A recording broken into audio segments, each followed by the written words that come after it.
bazali libanda nazosenga William ale média alongwa a neutraliser ba jeunesse ya UDPS a neutraliser jeunesse ya Congo mobimba batu basali bilanga basala ba brevet basala plantation pour basala musala ba présentant de vos chefs de l'état William a sur le parking oli William azanani acha bino wapi nakata parking bati bata FCC bata lamuka o ba pesi bango ba invitation baye ba yango bien lo lemu na bango ezala bien po baza pena ba ndeko na biso musu ya UDPS so ba jeune tende bazana kati alobi boye tamba lobi jeunesse face au président de la République balobi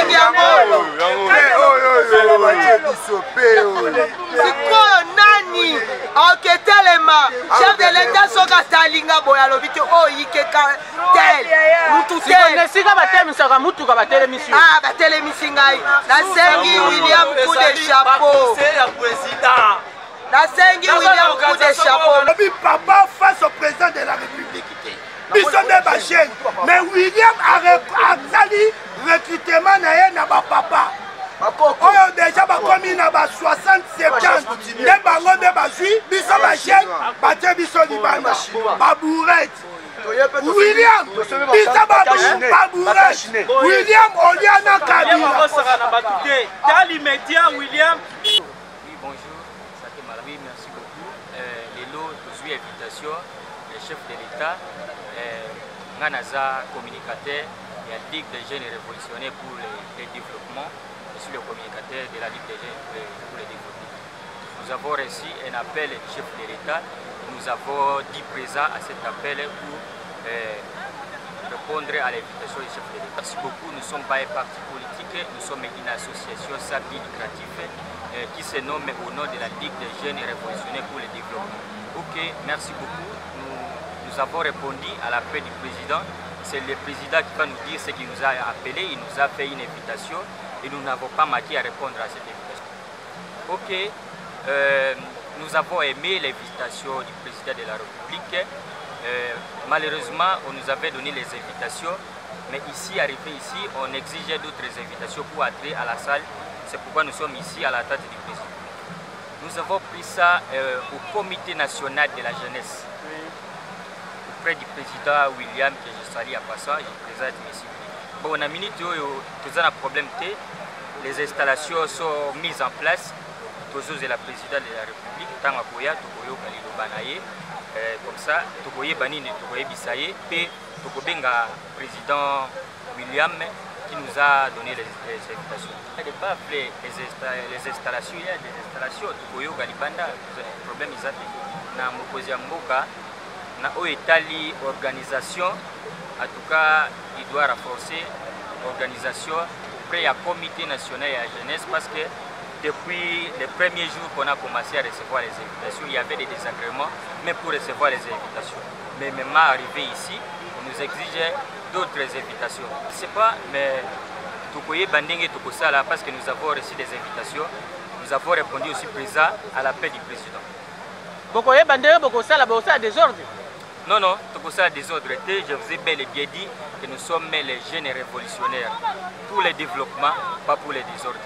Mutuna moko na kutuna eza na président William que je salue à passant apesi biso ba invitation o eza ba bati oyo mais arrivé ici bazo senga ba invitation mususu yango nazo tuna ye est-ce que ba invitation apesi biso eza bien tu eza mabe soki eza mabe pona nini kopesa biso soki eza bien pourquoi ne pas nous faire entrer à l'intérieur. Je présente mes civilités au président William, le président du Conseil national de la jeunesse, mais aussi à notre président de la Ligue des jeunes révolutionnaires pour le développement, M. Placide Ngolo, que je salue aussi à passant. Et aussi mes deux collègues qui sont avec nous. Ça va? Oui, moi, bonjour. Ah, tu as dit palais du peuple. Oui, Nambela oyo makuta mboka. So Nambela ngo nini oyo ko yebisa bana mboka bango batuli bakupona kulanda na chaîne na bisha musakolisha ko TV. Notre président a écouté jeunesse, c'est la force de la jeunesse, c'est la force de l'obéissance.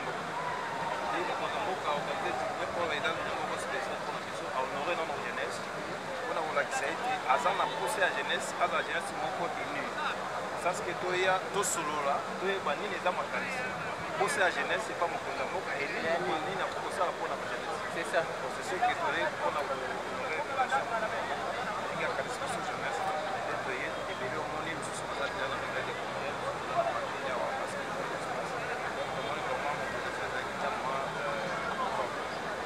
mais ndenge ozomona mwa bato baza mo ebele bien que non, normalement il y a tant déjà parce que nous faisons déjà un verre de 11h, 9h.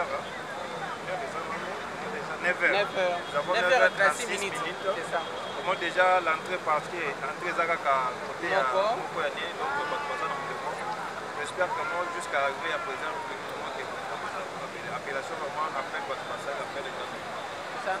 Moi, eloko amuke liboso ya bato nyonso bazwi ta ya kolanda na bayo bazwi ta oyo ya kokoma awa te ke toencourage kaka bango baza na nzela po baza na kosambo ya eza na kati ya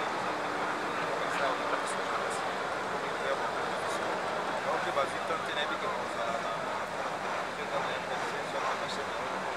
kosakolisha kolisiki ya ndeko Papa Michel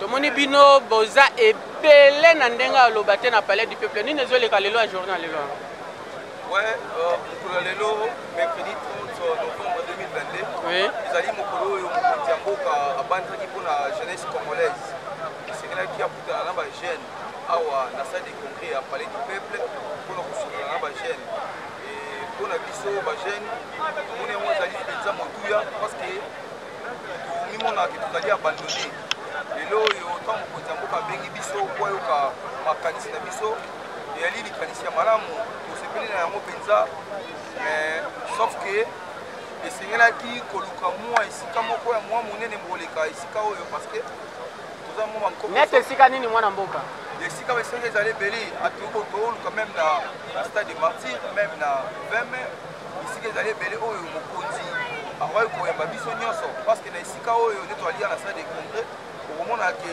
elle a 500 places assises moment que toza plus de 10 000 personnes et maintenant accès ezopesa mpasi bamisusu bazwi accès ya kokota te donc ezopesa mbulu makanisi moyen to oloba ezali te soit basala mwa site moko oyo bajeune toyi kozwa baproposition na biso toyi kotinda parti ya site wana oke batraitango même na niveau ya cabinet ya chef de l'état mais toyomona bana mboka mosusu bazolobaka ete bainvitation mosusu oyo baza na yango nde ezosimba te mpe bakota me bato mosusu bana kati déjà oui il y a deux sortes d'invitations ezopesa mpasi ezali bainvitation mosusu ezali boye nomoni bainvitation mosusu ezali boye conseil national de la jeunesse président William nde bapesaki invitation oyo omoni ya boye mpona bato bakota me kasi oyo bali korejete yango deuxième invitation ezali modèle ya invitation moko ezali en carton wana nde accès ezopesama mais nous sommes estomaqués de constater que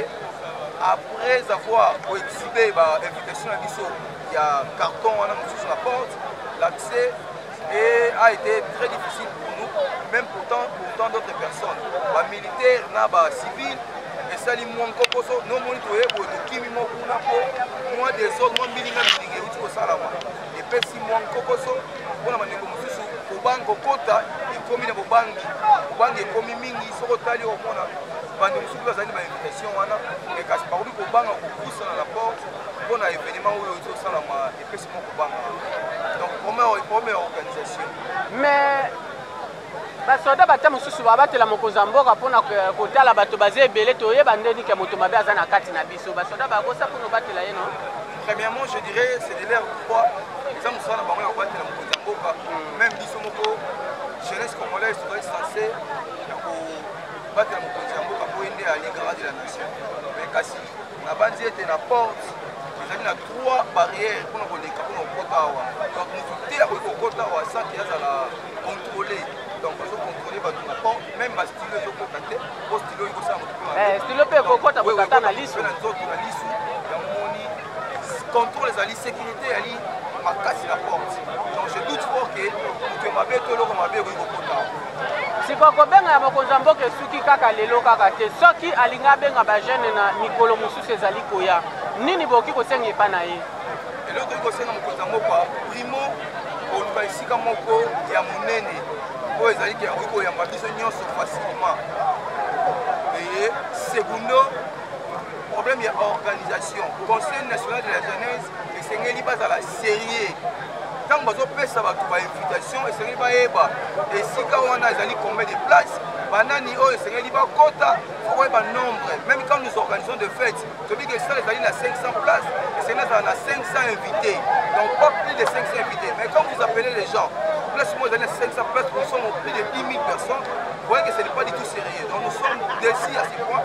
donc comme je venais de dire que premièrement esengeli koluka esika moko ya monene deuxièmement esengeli koluka organisation ezala malamu parce que mokonzi azali na poste na biso le chef va venir mais ayebi te mambo ezoleka awa ezali nde bato bali comité ya organisation conseil national de la jeunesse à sa tête le président William ils ont fouté na organisation oyo ils ont invité des gens bapesi bainvitation na moment ke bayebi ke esika ezali mokie na moment ke bayebi ke ezali na deux sortes ya bainvitation sikoyo biso nyonso tokota lolenge nini bandeko nyonso bali libanda oyo ndenge nini bakopesa makanisi bango epa mokonzi ya mboka toali na nkokoso tosengeli korevoir eloko wana nous sommes très décis na eloko oyo esalami na conseil national de la jeunesse mwa bambote epa badepute na biso nazali na député kopesa mbote te parce que bazali kosala mosala oyo biso totindela bango te awa nazala modéputé kopesa mbote te sauf que nazali kosala appel la jeunesse congolaise esengeli tolamuka disons non manipulation politicienne bato wana bakosi biso bambula ebele ils vont venir chez nous bakosi biso baye na bapolo baye na ba 5 000 francs bapesi ntango barevote bango bakei après 5 ans ils vont revenir avec les mêmes histoires cette fois-ci réveillons-nous disons non biso tozali eau de vie aspel tozali kotelemela manipulation ya population tolingi susu te bakosi biso uta ntango ya banoko ti tokomi lelo oyo donc ntango oyo ekomi ntango ya jeune de bajeune la nouvelle génération faisons autrement les choses comme nous avons la coutume de dire au sein des hauts de vie aspect esengeli tosala lolenge mosusu tolanda bato wana te bali bato ya lukuta bakoya na 2023 baza capable de roter biso même na mokongo badorote biso po tovote bango soki tovote bango nsima bakimi après 5 ans nde bakoya aye na mwa polo oyo bakoimprime à 3 000 francs 5 000 francs akosi biso lisusu tovote ye akei pour revenir alors nasengi bagene nyonso oyo bali lokola ngai to bali likolo na ngai totelema toloba non na buzoba bapolitien na okute na bango bazoya awa c'est pas le peuple d'abord mais c'est le ventre d'abord tozo kosouffrir banzela ezali te misala ezali te baza kofongola te baza koinnove te mais ils sont là en train de rouler avec des palissades par-ci par-là dans des boîtes de nouilles, dans des bistrots, dans des cabarets au moment que nous sommes en famille avec nos familles délaissés abandonnés dans notre triste sort au moment que bango bazali kosakana na mbongo ya l'État ils sont là en train de faire des bêtises de Sisani biso totinda bango topesa bango musala wana babosana biso alors jeunes congolaises telema boya botindami ya bapoliticien 5 000 francs ezali eloko te pour la jeune akopesa biso ngo lelo lobi toluka yango lelo toali na nzala lelo bitumba ya este lelo oyo député moko te aproposa loi awa pour la jeunesse congolaise azali te ata moko te jusqu'à preuve du contraire azali te moko te ayawa proposé ke tosala loi moko boye ya création d'emploi pour ba jeune tosala loi moko boye eza bamoka mosusu bajeune bali na chômage bazwa ata $100 siko mpona yo ozosenga nini epa badepute basala nini eloko na osenga mpo badepute tolobi mingi mais malheureusement bayokaka mais nayebi te so bakotisaka kata so esprit na bango ekendaka wapi parce que moi je vois que depuis qu'ils sont là parce qu'il y a des députés qui sont députés depuis 2006 si lelo bazali ils font rien donc biso tokosenga na badepute oyo baza te tokosenga na baoyo bakozala eli na 2023 bakanisa population mpona koloba te mpona baoyo bazali basalaka eloko te basalaka eloko te exception oyo tokoki kosala baleki 10 te donc tokoloba oyo bakozala réuni ya 2023 bapense la jeunesse congolaise. Jeunesse nde ezali avenir ya lobi, jeunesse nde ekotombola mboka, jeunesse nde ekotambwisa parceke lelo oyo so tolandi bato wana bakoli bazwi ntambe basali eloko malunga te. Yango omoni nous avons la coutumance ya koloba kati ya de vie aspect. La nouvelle génération, faisons autrement les choses. Nous devons faire autrement les choses. Tant que nous avons la ligne en 2023, tant que nous n'avons pas pensé à la jeunesse congolaise, pas pensé à chômage, pas pensé à l'insécurité, à l'arrestation arbitraire, pas pensé à des problèmes, à des embouteillages. Tout ce qui se passe aux populations congolaises, aussi bien particulièrement aux populations quinoises, pas penser à un mot, pour balober la miso, bali balobeli. Sengeli ba musala na bango depuis ali molobeli ya population mais ba boye baté ko ba ko bunga nzela et c'est tout rappeler bango à l'ordre ya on la chaîne tobo ya manipulation tobo ya baboti na mi ba politiciens oyo ko bungisa biso nzela. Merci mwana mboka. Je vous remercie. Yo mboka bonjour. Bonjour. Comment est venu Bela na parler de peuple ni nezo le kalelo.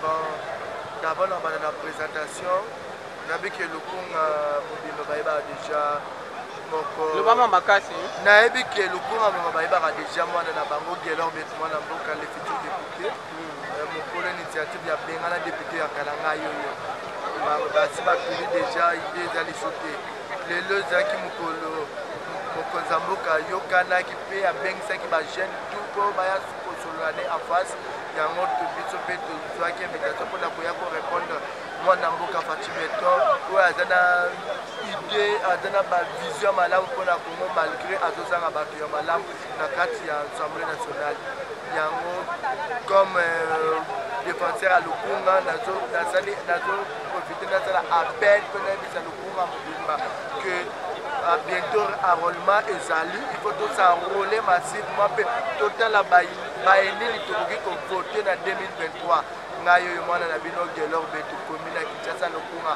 toujours nsima na ngai mpe nimero na ngai eza facile ezala ouvert aire nyonso nazopesa bino oyo nyonso nde nanga bezo na lokunga kobenganga partout azali na koya 089 48 39 733 na bandeli 089 48 39 733 oza libanda mboka oza wapi olingi tosoutenir Fatimeto olingi tosalela mboka olingi no otonga Congo benga nimero wana mpe nayambaka R2 eza nimero ya WhatsApp tosonga mboka Congo to inversion na kati ya mboka ciao.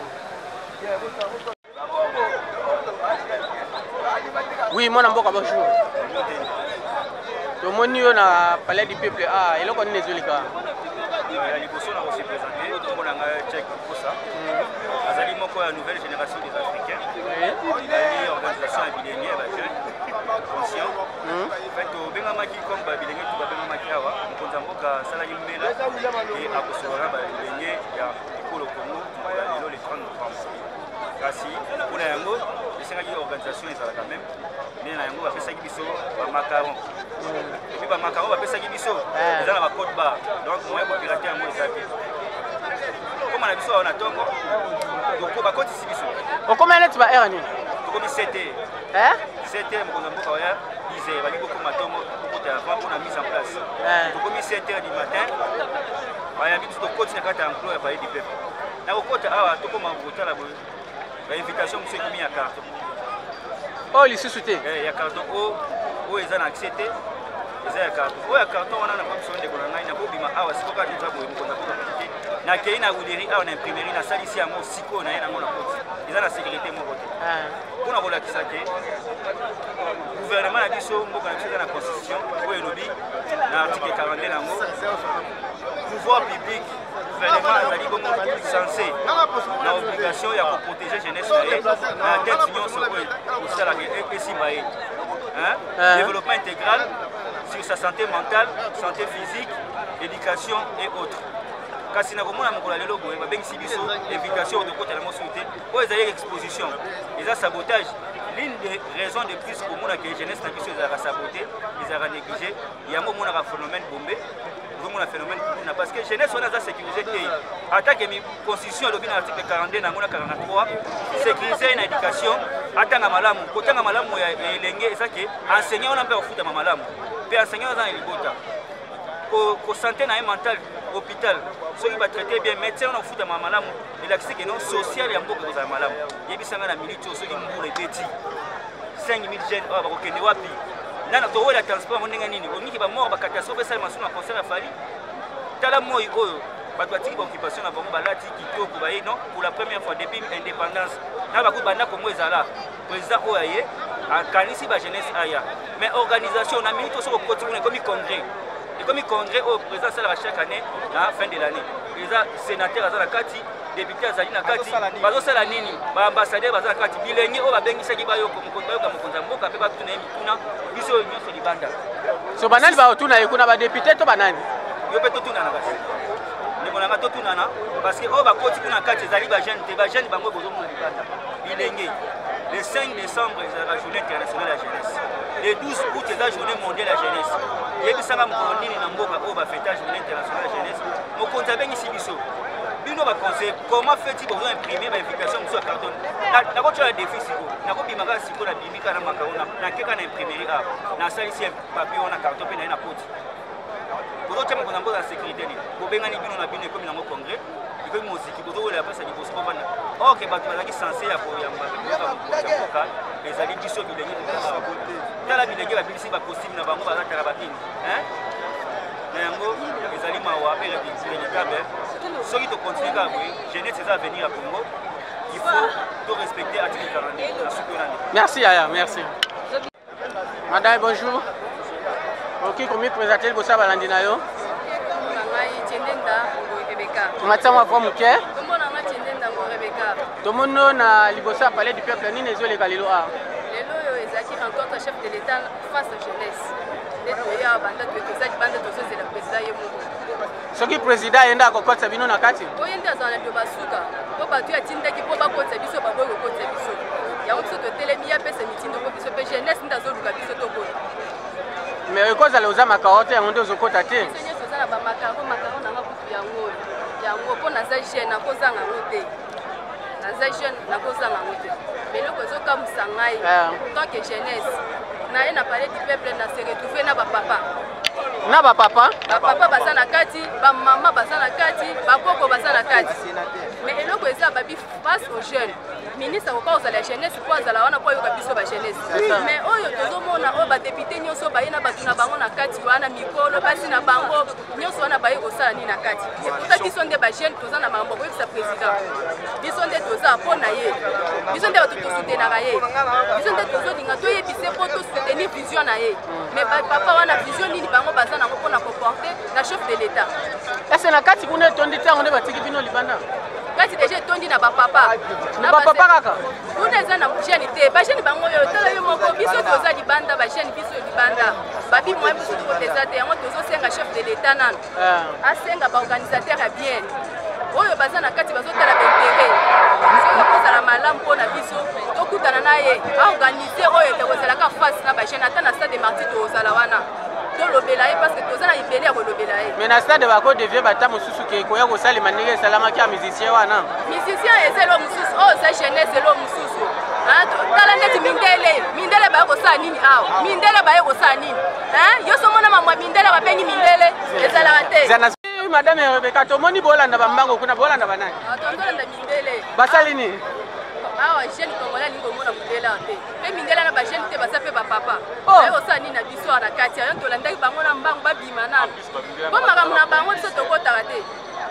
makambo na bango biso mpe tokotaka te yango tobimisaki bango nano biso tokota so tokoti topesa bango barapport sava tozwa maloba suka ntango mokonzi ya mboka koloba na ye na kati ese bokoyoka maloba yango to boyoka yango biso tokoyoka toza déterminé toyoka boyoka maloba yango toza bajeune congolais po bokota wana oyebi eza ngambo président ayebi force ya jeunesse akoluka solution tisi kwa koti te nanu te sobakonti akoyeba force ya jeunesse eza makasi nanu akoti te ça va merci Siona continue Siona continue babengi bajeni bakoko bakoti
Papa Mboka, bonjour. Bonjour, ndeko na ngai. Tomoni a botondi na kanda, boza pe belé libanda boye. Espace eza na kati mais boko tate point. Le problème ezali organisation ezali mal organisée. Baye moko na William. Idée bon mais organisation eza mal. Pourquoi na lobby bongo? William wana toyebi te mutu nini alokota William Poya na ye na présidentesse ya bachef. William 1 aza na mutu ya FCC PPRD bapref ezali.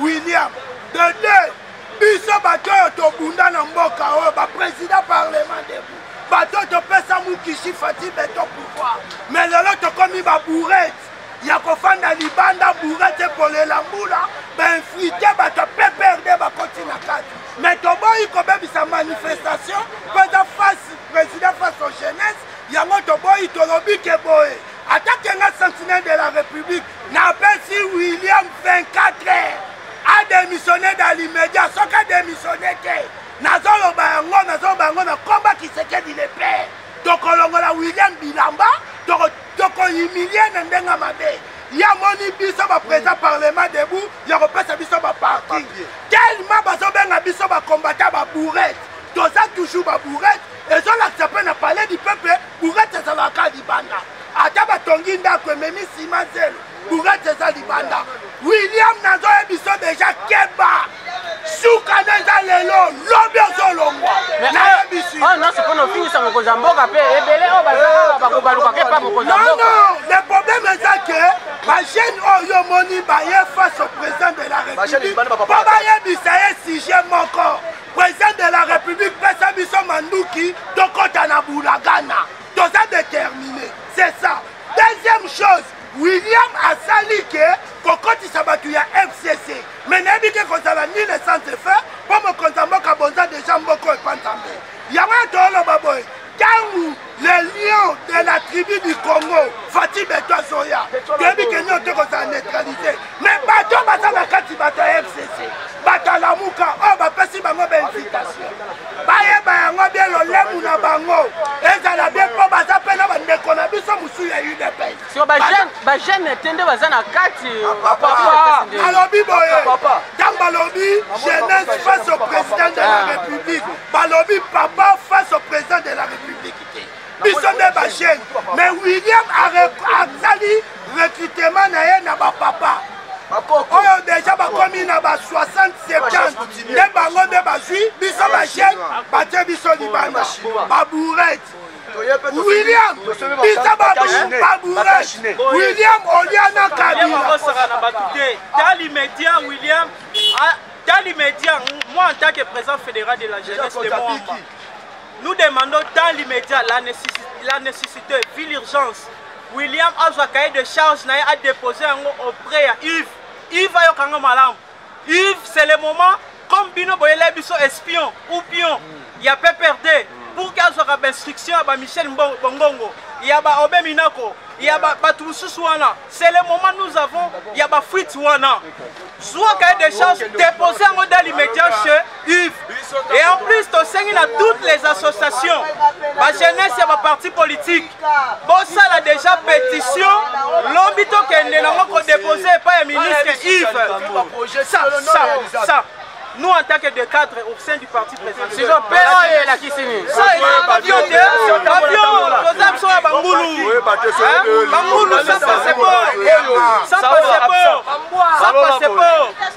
pense que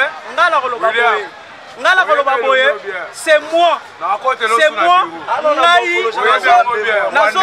nazolanda yo ngamtu nazoremplace wana bientôt là nous avons un cahier de charge dans ngai nous avons un plan d'action nous avons remplacé la fonction j'ai dit c'est le merci zela nanu mama mama tomoni wobenga na mindele basali nini mindele ata mokolo moko te président mboka na bango abengi jeunesse ya mboka na bango ou bien Bruxelles ou bien Allemagne peuple congolais kendaka wana te en tant que jeunesse ne naza bonai jeunesse ya force du progrès UDPS tous les jeunesse ya UDPS bazali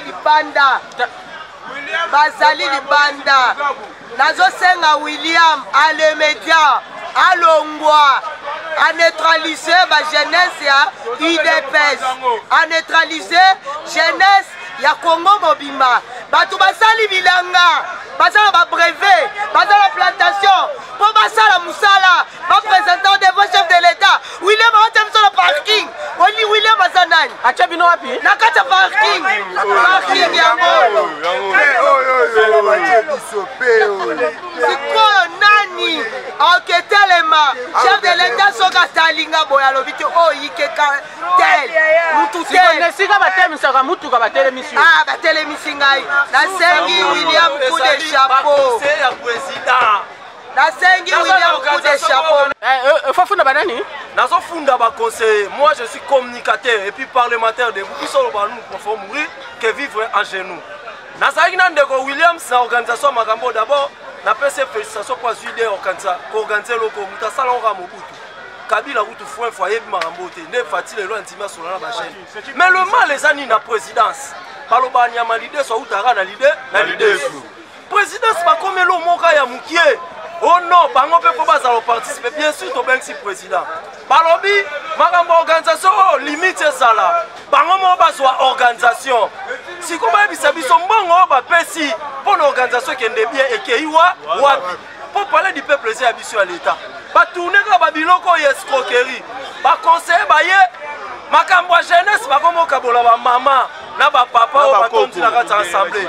Maintenant ba jeune bazali banda. Vous considérez que le logo la bourrette. On va suivre Fatih Beton le logo vous pesi bango monnaie des singes. Yango to lobi Williams papa.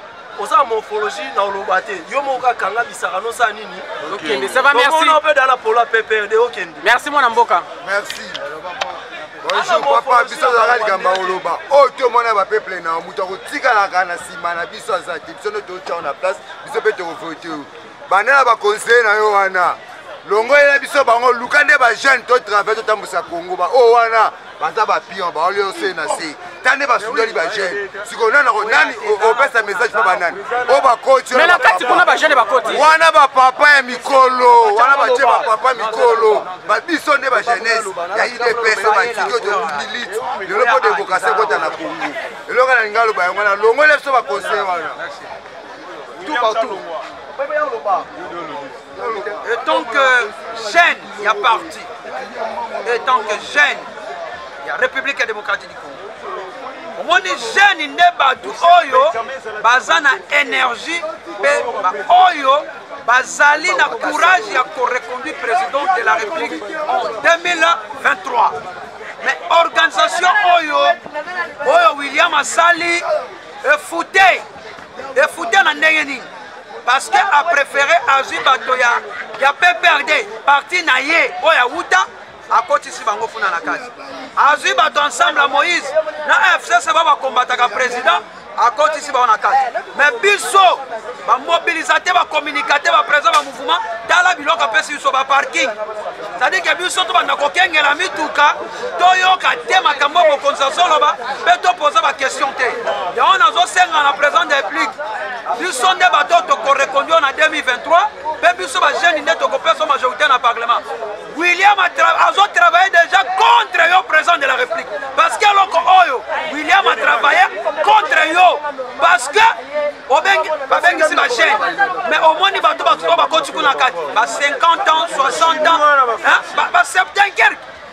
Bana bato ba théâtre ba ke ko luka nini kuna na kati so ki mbule beti abokende wapi so mbule beti donc pola pona fati donc pola na biso pona fati donc tosa to bika pona fati toza ba brouette pona fati donc dimi na biso po fati da toza na ba brouette na ye a présent na biso to reconduire William aza muta PPRD songa na parti na bino et compétent matrix 00. Merci Chaloba mais loba caméra ça loba absent à l'Assemblée nationale. Pewana parking. Babisa ba parking to kutanya wa to komba. Neko pardon bandela. Nalobi boy. Après ici bape oyo parking. Oyo absent à l'Assemblée nationale. To yeba kite que donc comme retard. Retard itena ya 5h. Natika kibota nda kutena ye kingo yoko ka lobate. William a refuta ba komia sali. William a refuta président a raté poison. kala mingi te eza kabala to so pepe baza na cabinet bato ya William nyonso bayebi toya tokoti te message eza ke William alongwa kaka sikoyo. Ça va, merci mon avocat. Merci journaliste ngana lobelo komoko. Natuni bandeko na biso ba député o baye. Mikolo nyonso bazalaka na chef de l'état. Vendredi, conseil des ministres salamaka. Balemba yete. Biso de chef de l'état ko to tikala ko mona boye afanda boye biso to vandi boye te. C'est-à-dire biso to zana tina ya ayoka biso te. Il faut bango kaka. To zaki na poste to ya to kota to bise papa. Lipe comme muke boye. To yebise ba makambo eza très important. Bakoti si bato bakolobelo kote, bakolia na bango bameli masanga balongwe bakei. Biso bato to yena makambo koloba to zongi. Biloko boye to loba te. To loba te. To ko déboulonner bino kaka bose. Merci. Merci mon avocat. Ouais, merci vraiment en tout cas. Biso ba jeune congolais, ba jeune à IDPS. Biso de l'État Kabila contre 1000. Yande biso. Mais lelo chose grave que moni a va communiquer le président de la République face à la jeunesse congolaise. Donc yande biso ba jeune toye bisaye ba secret musuro bango ba yebisaka été. Toye lelo pour tout na président solana face à face toye bisaye to oyo que ba compétent ba na kati ko ba ko yebisa été mais lelo ba lo ba futi biso yango. Ba futi binoni. Ba futi biso parking. Parking o ndenge eza boye moyen biso to kota na kati. To kota na kati eza te. Pe makambo oyo babi ke face à la jeunesse congolaise. Ya chino na kati nini kahuluka kuna. Ya libanais nini. En tout cas, Ndeko William tebi bino bien. Clique le monnaie bozali. Si lelo équipe nationale na biso ya Léopard ya football. Sécurité na ngo nyonso ba mettre oya PPRD. Oyo ba bomba biso na kata permanence. Si lelo bango na ba kala kata Léopard bango ndeka kaka ne bango na biso na IDPS to dona ba mettre te. To sala pes pour péter. Donc avantage ya ça pour na pouvoir oyo le kaki bango ba zala na kaka ti lelo pour na bénéficiaka. Donc eloko to telemeli yango pe William kangisa bisaka na yo kende to lingo le susute. Merci mon avocat. Mbote ndeko. Beaucoup mobima ici point. Toko bimate ndenge nini mokonza mboka na batu na ye ba rouler ba bilenge. Basali réunion moko ba bengi ba mboso nkodia ba Jean-Marie Nicolas alors ba amplifier yango tozo ya ba jeunesse. Ba jeune bilenge nyonso oyo. Bilenge nyonso oyo basali makamba minene na mboko oyo bango bazobima bazozonga. Bo bakoti kuneza bato soki dans poko takuni foye mafati béton. Netinga na koye mafati béton te mena kosunga béton fati na makanisi na nga baboye na kota. Kuno okuta mboso okuta bachi lukwebo okuta ba Jean-Marie Nicolas ba Patrick Mouyaya donc 500 députés plus 200 c'est quoi 1000 suppliants au Baxina ba assistant na bango et puis na ba na misala na bango ne ba kota kuna. Alors il y a rien d'ailleurs réunion ana jeunesse mobima to bien côté. William na nini Yves soki Yves beaucoup ba aventurier donc non ba eloko na talibi sauté alors ba jeune tozo osala qu'est-ce que nous avons déjà que nous rejetons ça commence maintenant le chef de l'État n'a pas réussi la jeunesse le chef de l'État a réussi les députés et les sénateurs donc pas question de dire que le chef de l'État a reçu la jeunesse alors biso toza tokoba na misala na biso mbote papa mi présenter libosa batonos bazeli babalanda omona nga Jackson Mbala ya théâtre babenga nga afumatana likaka na PSTV alors tozwaki sango ya président ya jeune abengaki association nyonso ya groupe théâtral papa toye na ba invitation nyonso toye pe na ba carte nyonso carte na ngai ya artiste ya ngoyo o nyonso o yanga mususo ya VIP babotoli yango na porte c'est que moyen ezate siko tozotuna ba comédien kuto biso toyebi ba tatinada ba misusu tomoni bango libanda ba nani siko baza kuna ba jeune nyinyi baza kuna eloko boye tozosenga na muto organiser yango ba organiser kango ata na martyr parce que ba jeune baza belé ba étudiant toza baza libanda ba jeune nyonso baza libanda tolo basiko eza nyinyi yango nazotuna. C'est bon. National. Ndeko uti na kati. Na uti na kati te. Ozaki wapi? Na saki libanda ba jeune ba ebele yai ba invitation ta. Okoti te poani. tokoti te parce qu'il y a une manque d'organisation. Mais mokonzi mboka benga ba jeune. Abengi ba jeune te. Oui. Ba jeune bango yo te. So banani bana kati soki bino te. Parce que la carte ça ba jeune te. Ba pas la carte. Parce que je vous dis ceci, s'il vous plaît, je vous dis ceci. Ba jeune baye, c'est bien, mokonzi bengi ba jeune. Les gens ont répondu présent, oui ou non? Oui, ils ont répondu présent. Mais est-ce que bah, quand il y a 4, ça a des problèmes? Ça veut dire que, comment on y a un William, il faut attirer ceux qui sont dans ma campagne. Aïe, bah, il y a 4, on a président de la République, on a député, on a sénateur, on a ministre, on a suppléant. Pour les jeunes, ça a Libanda. Merci beaucoup. Merci. Papa Kani déjà ma caisse pour toujours annonce de Boimba Air soit disant que le président de la République a bengi biso pour na expo awa to ya awa pour biso ba jeunesse on va benga ki ba yambi biso te on na kati kuna ba papa na biso na ba kongo na biso ba vani na kati biso to ya exposer na moi ambula pe ko beta to yebi esika to kimela te donc on a kanda na biso. Cela veut dire que William wana Kamila nani na premier ministre wana ya jeunesse wana ba tirer les sons na makambo biso to yebi activité esalami to yebi jeunesse et participer na activité OK donc on a kanda président de la République ayoka makambo biso to siliki. Ça va, merci mon mboka. Oui ndeko. Oui, merci beaucoup monsieur le journaliste. Biso awa toza ba jeune congolais. Le président de la République avec Saki, les jeunes congolais.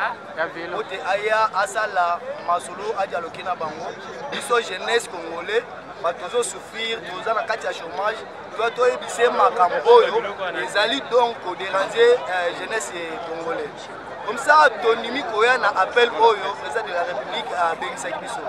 Donc comme il a parlé du peuple, tomoni batondi kuna, donc vraiment bato bakota déjà kuna ba député batondi kuna kanenge bakota biso jeunesse toye poto ebisa président chômage eleki toza na kati ya souffrance faut toya to dialoguer na président na biso ayoka kolela jeunesse parce que avenir ya lobby eza biso jeunesse donc faut toya to ebisa président oyo ezali ko déranger biso parce que chômage eleki totangi misala ezate parce que tomoni na kati espace ezate bapesi biso ba invitation oyo eza parking donc toya tolataka ba veste boye tokomi misala na biso bana biso bavandi basi batikali kuna eloko kolia ezate bapesi biso invitation ya parking donc bakomisi biso bamituka totelema na baparking badepute bamotokoyo tosepesa mote vraiment tosenga président de la République abandela donc aconvoqué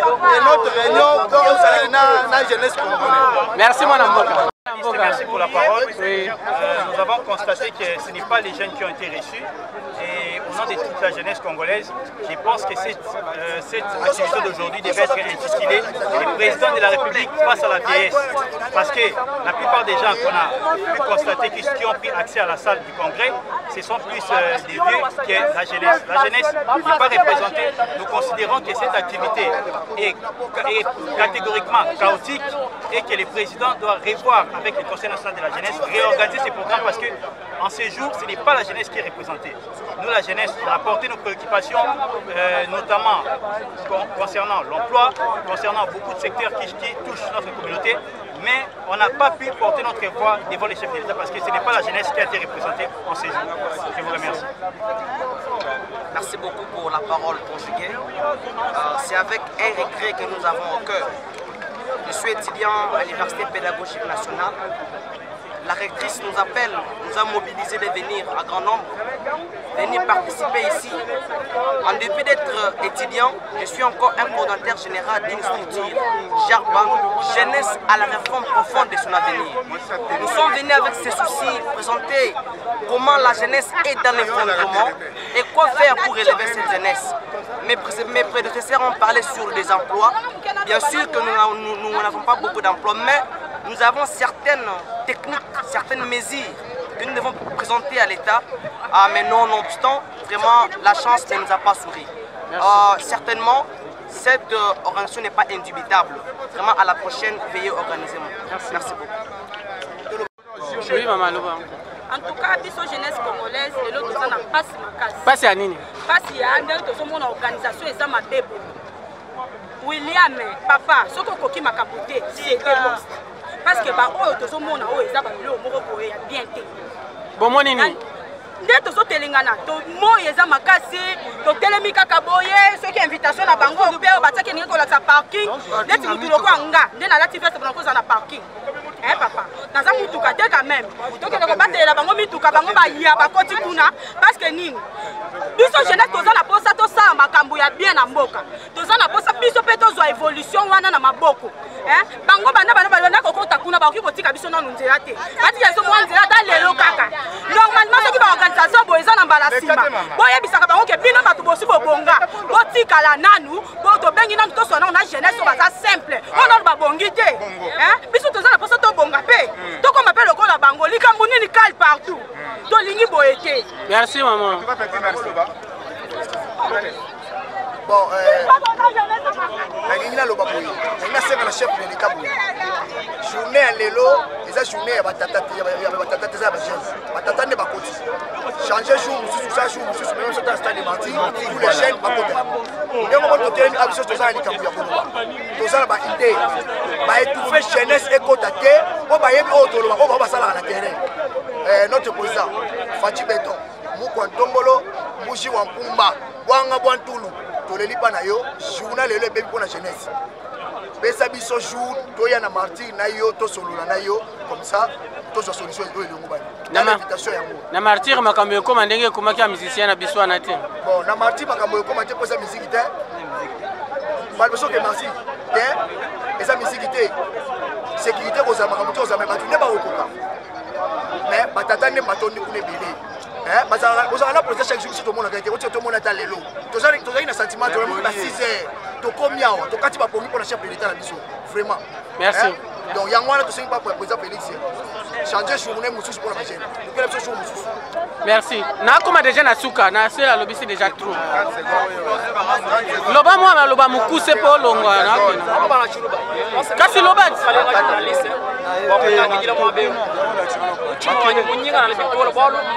invitation pour maison civile ndai baba no ke chef de l'état to ka tufika mwa beo tutsana bana baba député ni ya bo invitation tetu ni yetu tusana bantu je bigine ba doyen d'âge bakaji ni ma invitation bakaji munda tetu bana bateta bu hambe kaji jeunesse mwa beju wetu turomba ku fumaji tunga Félix Sergi Fati Beton akeba mwa ba mwimpa bwana organiser ko bintu bimpa tetu tosomba ko na ba tumuna to akula malwa tu dinao kato ene mijum tutu fuile ko mijumu ya motwani toenze mijumu kai na torbo kumambira mashinge to kabemba to agijira to bakaba to sengo ni bampurushi basalai ba bisala sa merci merci aya anglais bande kongana yaki okutana président de la république pour ma première fois nakutana président mais na suis accepté wana anglais ozolanda wana anglais sona lobaki anglais te mona bo passer ngate yango na lobi bo malgré na quotité mais je crois j'aurai une invitation exceptionnelle du président de la République na bureau na Yesoga Hollanda vidéo na sengi une invitation parce que j'ai une grande vision pour cette nation que je voulais partager avec lui.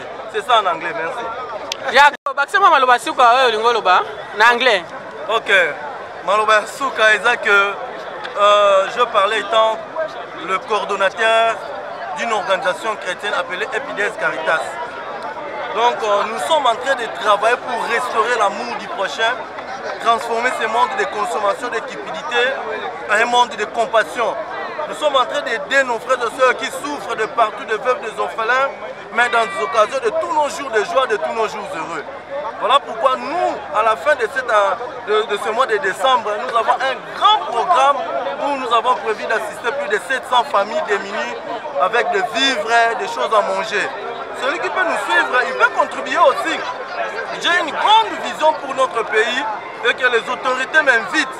Je vais partager avec eux, nous allons restaurer l'amour. Nos numéros sont 089 670 12 57 ou soit 081 23 64 971 sur le frère Jordi Mampouelengue. Que le Seigneur vous bénisse. Merci. Merci. Kota. En fait, on a des chiffres, on a président William Assali. C'est-à-dire que jeunesse est à la face du président. Mais tu comprends que tout le monde est là qui est maire d'histoire. Et comme le président face n'est pas honorable. Ok, jeunesse congolaise depuis 20 ans. tozalaka na mpasi eza mbala biso tomona ke président aye asali annonce ke asengi bacongolais oyo baza bajeune baya basolola na ye farafara mais tomoni surprise na makati esesani awa ezala bajeune batemi libanda na kati kuna bato baza kuna batata wana oyo bayaka na ndako oyo lundi na ntongo bazongi na bapokwa baza a chaque jour bango nde baye na kati ya jeunesse congolais baza libanda alesiko mboka oyo batata na balinga yango te parce que il est temps que jeune congolais asolola na président Fati mpona makambo ya nino ya mboka atala résultat. Merci.